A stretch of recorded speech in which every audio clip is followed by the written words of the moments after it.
오늘 우리에게 주시는 하나님의 말씀은 신약성경 요한복음 21장 15절부터 19절까지 말씀입니다.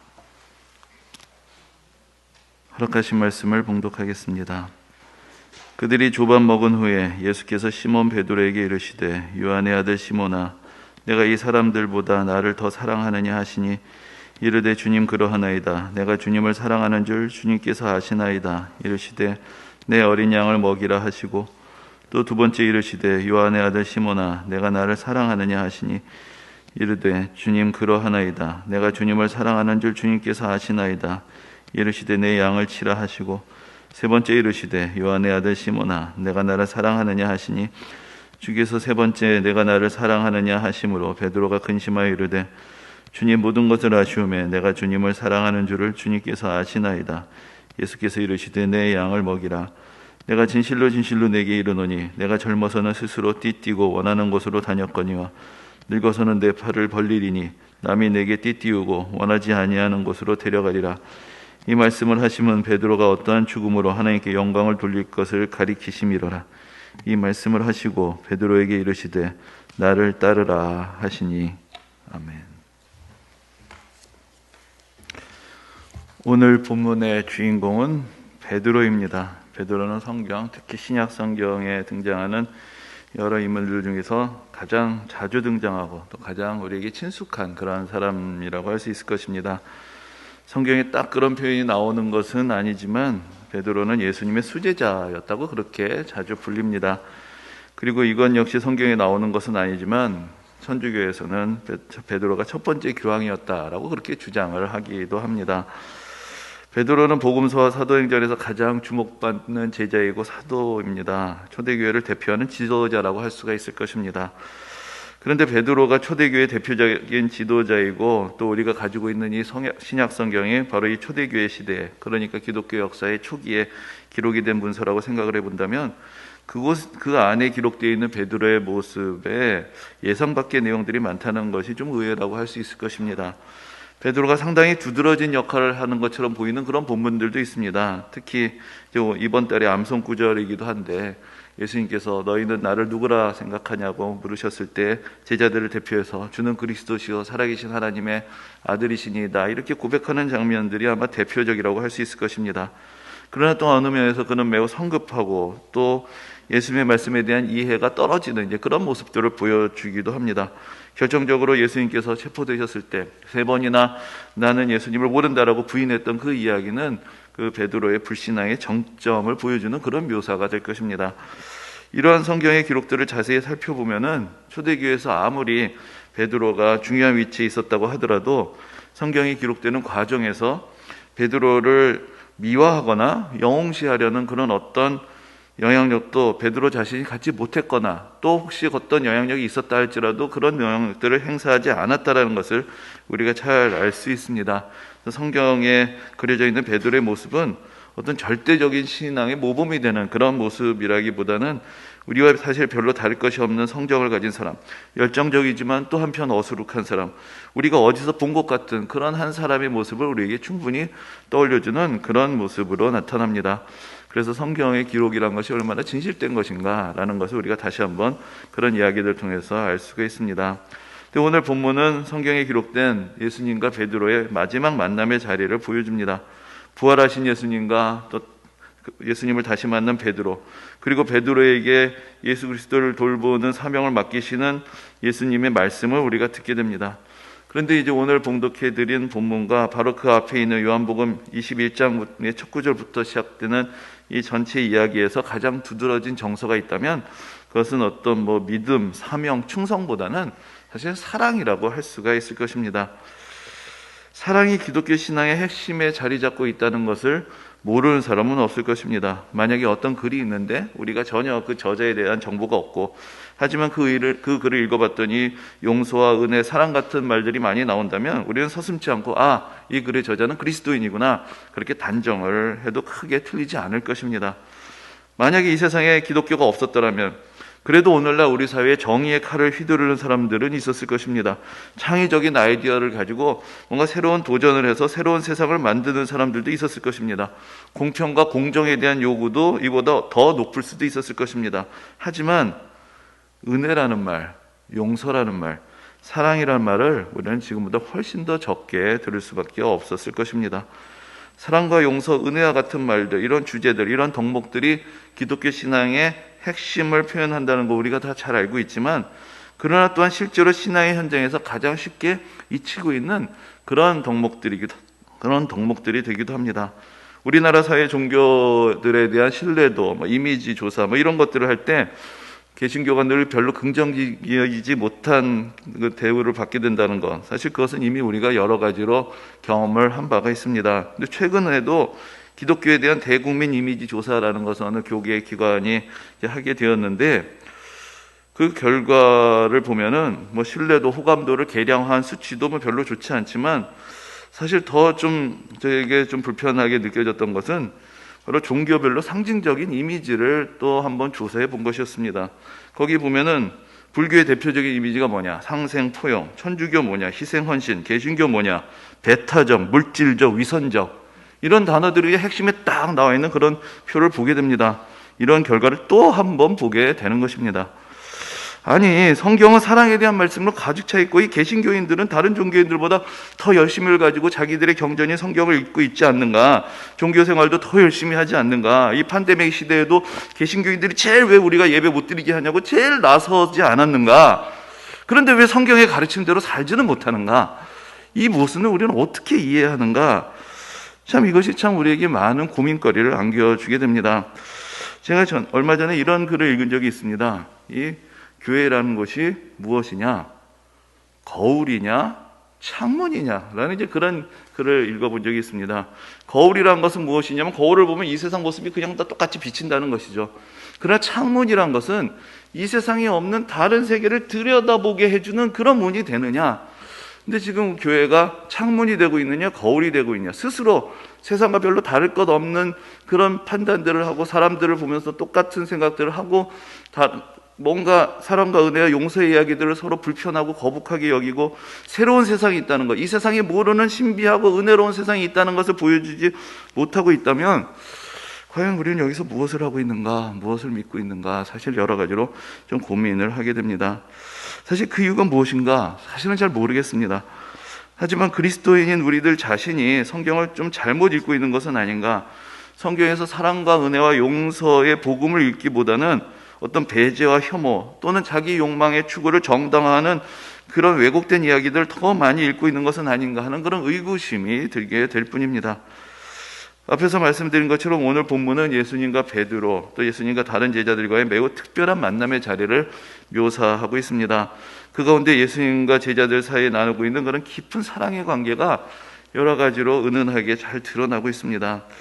요한복음 21장은 제가 개인적으로 가장 좋아하는 그런 말씀 중에 하나이기도 합니다. 이 말씀을 읽을 때마다 뭔가 따뜻한 위로와 사랑의 느낌이 마음속으로 이렇게 젖어드는 것을 느낄 수 있기 때문입니다. 오늘 봉독해드린 말씀은 15절부터이지만 21장이 전체로 하나의 이야기를 구성하고 있기 때문에 그 앞부분의 이야기도 한번 좀 먼저 정리를 해드리고자 합니다. 그런데 이 오늘의 본문의 배경이 되는 상황을 이해하는 것이 사실은 쉽지가 않습니다. 예수님이 부활하셨습니다. 그리고 이미 제자들에게도 나타나셨습니다. 제자들도 그것을 알게 됐습니다. 그런데 제자들은 다시 예전의 삶으로, 고기 잡으러 돌아갔다라는 이야기부터 시작이 됩니다. 예수님이 부활하셨다면 누구보다도 기뻐하고 예수님을 당장 따라 나섰어야 될 것 같은 제자들이 왜 다시 고기 잡던 옛 시절로 돌아간 것일까요? 성경의 구체적인 이유는 알려주지 않습니다. 다만 베드로가 그냥 나는 물고기 잡으러 가노라 라고 이야기를 하고, 또 몇몇 제자들이 거기 동조해서 다 같이 옛날에 그들이 고기 잡던 곳으로 돌아갔다라는 그런 이야기만 나올 뿐입니다.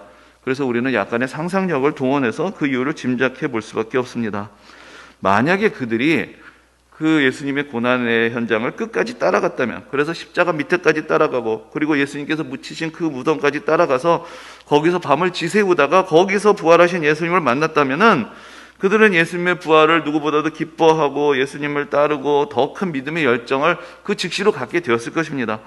그러나 그들은 어땠습니까? 그들은 예수님을 떠났고 버렸고 부인하고 배신했습니다. 그런데 그 예수님이 부활하셔서 다시 그들 앞에 나타나셨을 때 그들은 차마 다시 예수님을 뵐 면목도 없었고 그들의 잘못된 선택에 대해서 부끄러움을 느끼고 어쩌면 두려움마저도 느꼈을지 모릅니다. 그들은 잘못된 선택을 한 것이죠. 그들의 본바탕이 드러나는 바로 그 순간에 잘못된 선택을 하고 예수님을 버렸습니다.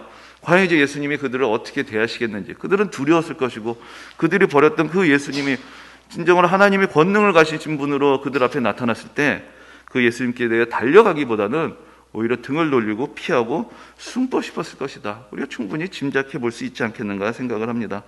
그런데 이 성경은 바로 그들의 옛 삶의 자리로 예수님께서 다시 찾아가시는 것을 보여줍니다. 그곳에서 예수님은 그들의 첫사랑을 회복시켜 주시고 그들을 향한 예수님의 변함이 없는 사랑을 보여주십니다. 그러면서 그들을 다시 예수님의 제자로 세워주셨습니다. 요한복음 21장의 상황은 누가복음 5장에 기록되어 있는 상황, 그러니까 예수님께서 처음으로 제자들을 부르시던 그때의 상황하고 매우 유사합니다.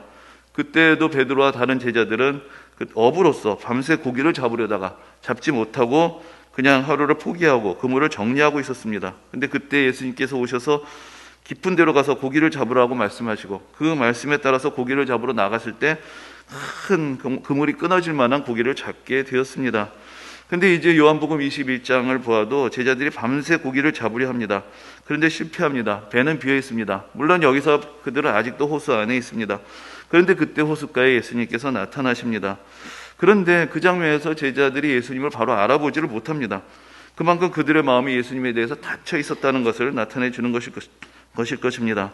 그런데 예수님께서는 그들에게 다정하게 얘들아, 너희에게 고기가 있느냐라고 물으십니다. 이 얘들아라고 부르시는 것은 예수님을 외면하고 피해서 과거의 삶으로 돌아간 제자들을 향해서 예수님이 가지셨던 그 따뜻하고 친근한 마음을 잘 표현해 주는 것입니다.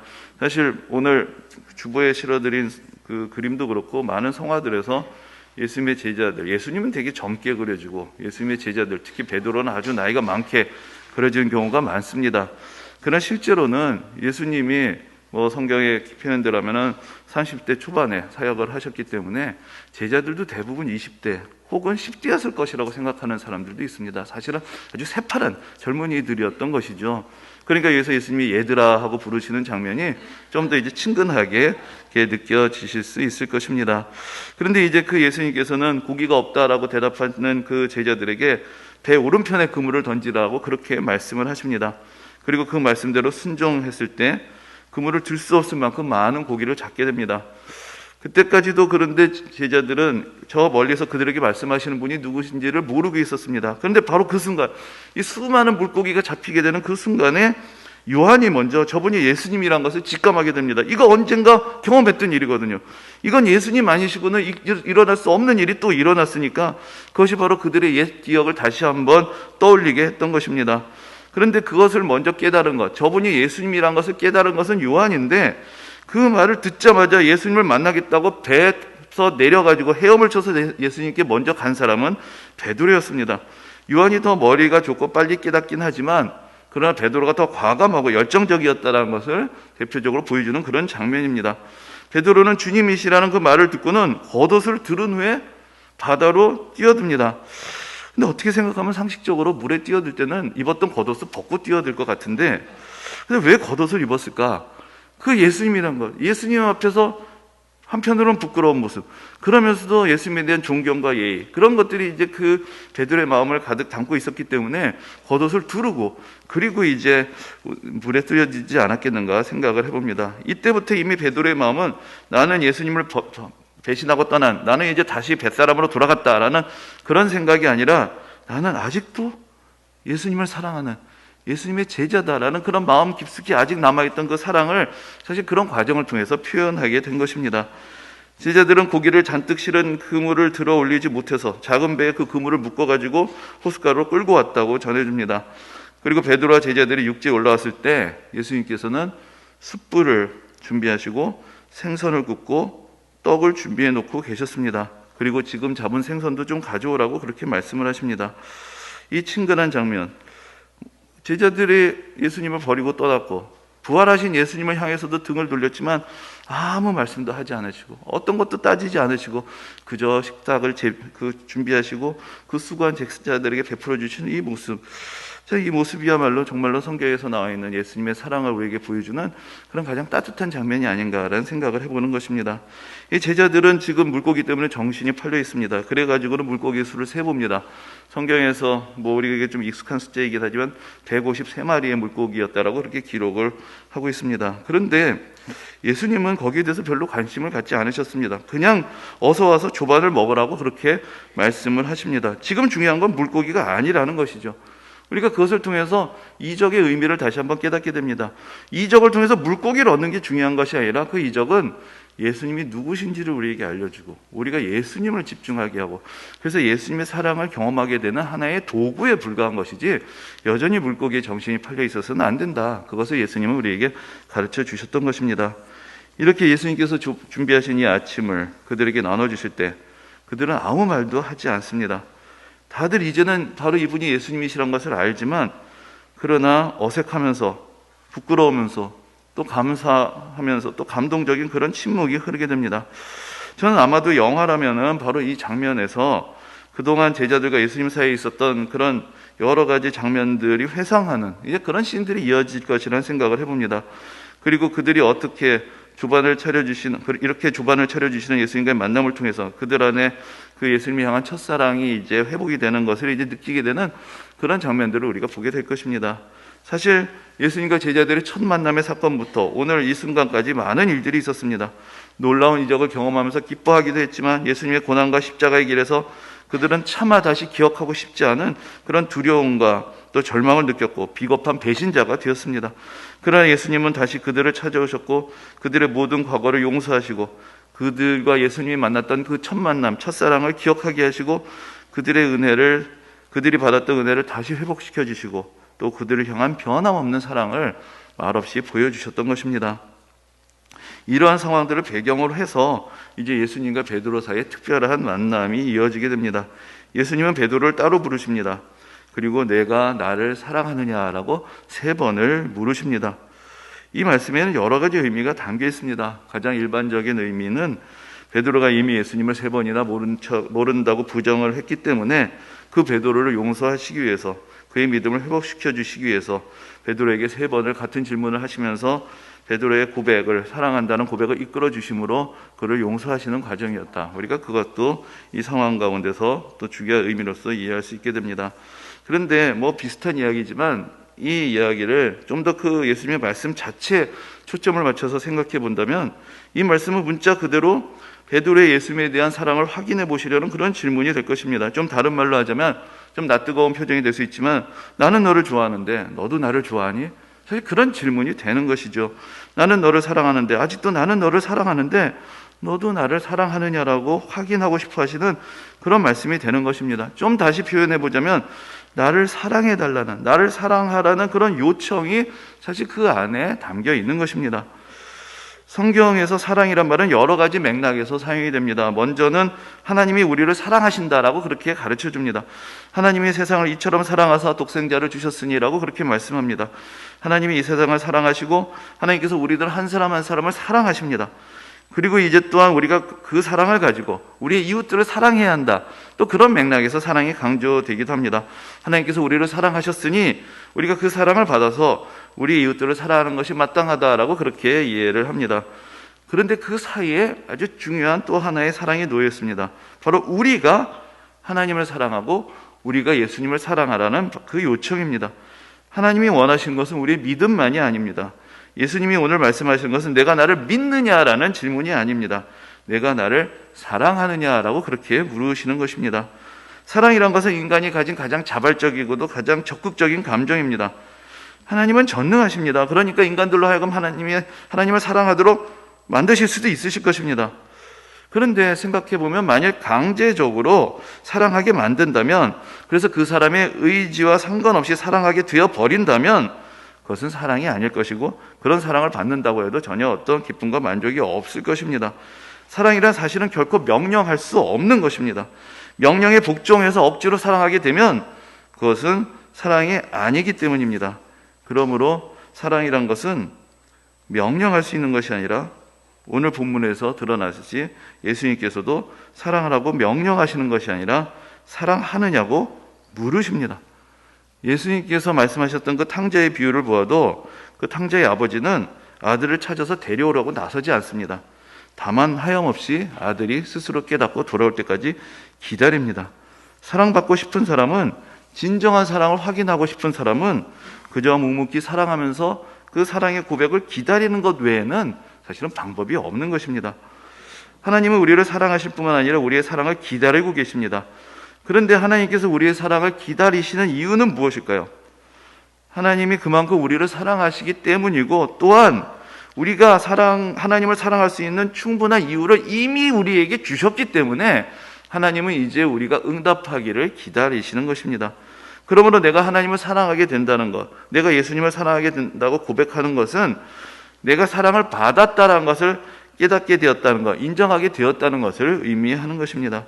성경의 핵심은 하나님이 우리를 사랑하신다는 것, 그래서 예수님을 우리에게 보내주셔서 그 사랑을 보여주셨다는 것, 그래서 이제 하나님의 사랑을 받아들이고 그 사랑을 누리고 함께 사랑하면서 살아가는 그 기쁨을 우리에게 베풀어 주신다는 것을 우리에게 가르쳐 줍니다.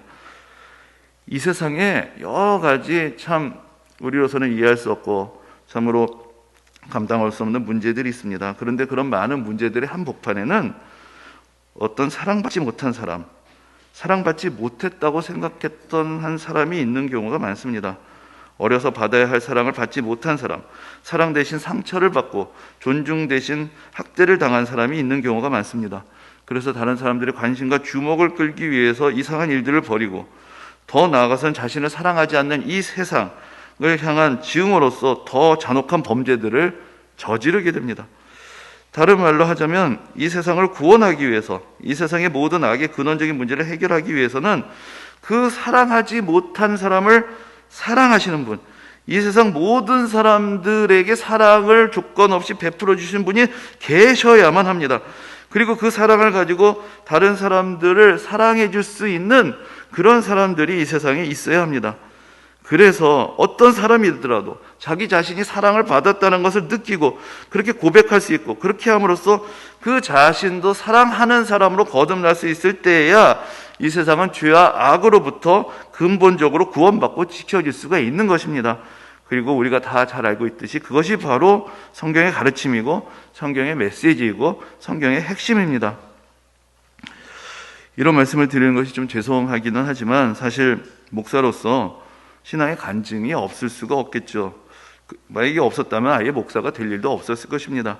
하나님의 사랑에 대한 감격, 예수 그리스도의 십자가에 대한 감동, 하나님이 내 인생을 인도하고 계신다는 어떤 신비한 경험들, 그리고 내가 사랑을 받는 존재라는 깊은 울림, 그 가운데 가만히 있을 수만 없고 뭔가 나를 부르시는 그 부르심에 대해서 나도 뭔가 응답을 해야 되겠다는 그런 결단이 있었기 때문에 뭐 그렇게 대단한 일을 하는 것이 아니었지만 그래도 일상의 삶을 떠나고 직업을 떠나고 또 이러저러한 과정을 거쳐서 목사가 됩니다. 사람마다 조금씩 다르긴 해도 여러분들 모두에게도 그와 비슷한 경험과 고백들이 있으실 것입니다.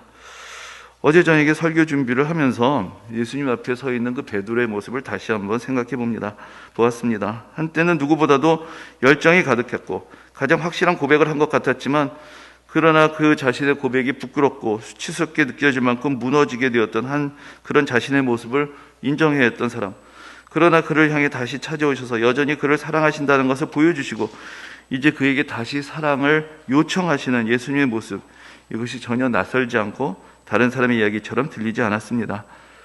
여러분들 아마 국제시장이라는 영화를 보신 분들이 많이 계실 것입니다. 그 영화의 마지막에 이런 장면이 나옵니다. 사실 이 주인공은 처음에 흥남부두에서 어린 나이에 아버지와 헤어집니다. 근데 그 아버지가 헤어지면서 이제는 네가 가장이니까 네가 가족을 돌봐야 된다라는 마지막 이야기를 합니다. 이 주인공은 그 말씀을 평생을 기억하면서 자기 나름 이 세상에 그 바람 잘 날 없는 여러 가지 어려움들을 헤쳐나가면서 최선을 다해서 살아갑니다. 그리고 이제 마지막 장면에 그가 그리워하던 아버지를 상상 속에서 만납니다. 그리고 아버지 품에서 눈물을 흘립니다. 그러면서 나 정말 열심히 살았다라고 고백하는, 그러면서 아버지의 품에 안기는 그런 장면을 영화가 보여줍니다. 저는 오늘 본문을 보면서 그 영화의 마지막 장면이 다시 떠올랐습니다. 예수님은 베드로를 사랑하시고 예수님을 향한 사랑을 고백하는 베드로에게 양무리들을, 예수님을 믿고 따르는 성도들을 돌보도록 책임을 맡기십니다. 그리고 오늘 본문에는 그가 앞으로 예수 그리스도를 위해서 당하게 될 고난을 예고하는 말씀도 있습니다. 그가 원하는 삶이 아니라 그가 살아야 하는 삶, 고난의 삶, 예수 그리스도를 향한 사랑을 고백하는 그 대가로 그가 감당해야 되는 그런 삶이 그를 기다리고 있다는 것도 예수님은 말씀을 하십니다. 그리고 그 말씀대로 베드로는 예수님에 대한 사랑으로 또 그 책임을 맡아서 최선을 다해서 충성합니다. 그래서 교회에 전해지는 전승에 의하면 베드로도 그가 사랑하던 예수님처럼 십자가에 못 박혀서 순교자로서 세상을 떠나게 됐다라고 전해줍니다. 성경에는 기록되어 있지 않지만 베드로의 인생의 마지막 순간에 베드로도 예수님을 만나면서 이런 대화를 하지 않았을까라는 그런 생각을 해봅니다. 예수님의 말씀에 따라서 저도 열심히 살았습니다. 예수님께서 맡겨주신 이 신앙의 가족들을 돌보기 위해서 저도 열심히 살았습니다. 그때 예수님께서 베드로에게 이렇게 말씀하시지 않을까요? 잘 알고 있다. 너무나 잘 알고 있다.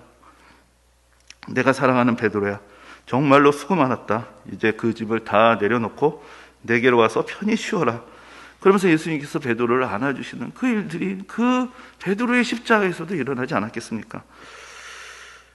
제 인생에도 앞으로 많은 우여곡절이 있겠지만 더 많은 실수를 할지도 모르고 시행착오도 많겠고 또 부족하고 어리석은 모습들도 여전하겠지만 그러나 내 인생을 마치는 그날이 올 때 나를 사랑해 주시는 그 예수님의 사랑에 감사하면서 나도 부족하지만 그래도 예수님을 사랑하려고 했다고 그러면서 나의 삶의 어떤 작은 결실들을 예수님께 보여드릴 수 있고 그때 예수님께서 그래 수고했다. 나도 너를 사랑한다. 이렇게 말씀하시는 그 말씀을 들을 수 있다면 얼마나 행복할까? 얼마나 좋을까? 그런 생각들을 해보게 됩니다. 그리고 그런 약속이 기다리고 있다고 믿기에 기대하기에 오늘도 여러 가지로 부족하지만 그래도 믿음의 발걸음을 이어가고자 하는 것입니다. 예수님은 오늘도 우리에게 찾아와서 물으실 것입니다. 내가 나를 사랑하느냐? 나는 너를 사랑하는데 나는 너를 이미 다 용서했는데 나는 내가 어떤 모습이든지 그대로 받아들이고 있는데 나는 다른 어떤 것도 필요가 없는데 내가 어떤 사람이든 내가 어떤 성취를 했든 어떤 실패를 했든 어떤 짓을 저질렀고 어떤 문제를 안고 있고 자기 자신과 세상에 대해서 어떤 생각을 하고 있든지 간에 나는 너를 사랑하는데 너도 나를 사랑하느냐? 예수님께서는 오늘도 우리에게 물으십니다. 오늘도 그 사랑을 깨닫고 사랑하고 또 사랑받는 진정한 사랑의 이야기가 우리의 신앙의 현장, 우리의 삶의 현장에서 울려 퍼질 수 있게 되기를 주님의 이름으로 소망합니다.